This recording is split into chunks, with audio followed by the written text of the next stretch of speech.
இந்திய ஜனநாயகத்திற்கு கிடைத்த மாபெரும் வெற்றி. நாடு முழுவதும் சுமார் 1 கோடி போலி வாக்காளர்கள் நீக்கம் செய்யப்பட்டுள்ளதாக பாஜக மூத்த தலைவர் மற்றும் தெலுங்கான முன்னாள் ஆளுநர் தமிழிசை சவுந்தரராஜன் தெரிவித்துள்ளார். சென்னை விமான நிலையத்தில் செய்தியாளர்களை சந்தித்த அவர் தேர்தல் ஆணையம் மேற்கொண்டு வரும் இந்த அதிரடி நடவடிக்கையை முழுமையாக வரவேற்றார்.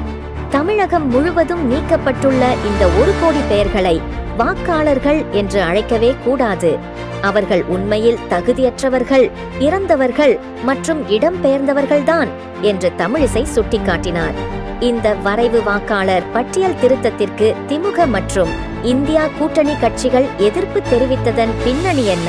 தேர்தல் முடிந்த பிறகு திருத்தம் செய்யலாம் என்று கூறியதில் என்ன மர்மம் இருக்கிறது? இந்த போலி வாக்காளர் பெயர்களை வைத்தே தேர்தலை சந்திக்க திட்டமிட்டார்களா என அவர் அடுக்கடுக்காக கேள்விகளை எழுப்பினார்.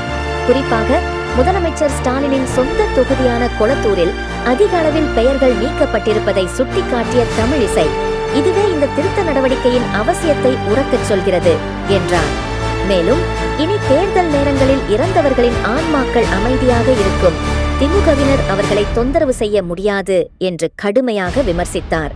நாளை பாஜக தேசிய தலைவர் தமிழகம் வருவது கட்சி தொண்டர்களிடையே பெரும் உற்சாகத்தை ஏற்படுத்தியுள்ளதாகவும், வரும் தேர்தலில் தேசிய ஜனநாயக கூட்டணி தமிழகம் மற்றும் புதுச்சேரியில் மாபெரும் வெற்றி பெறும் என்றும் தமிழிசை சவுந்தரராஜன் நம்பிக்கை தெரிவித்தார்.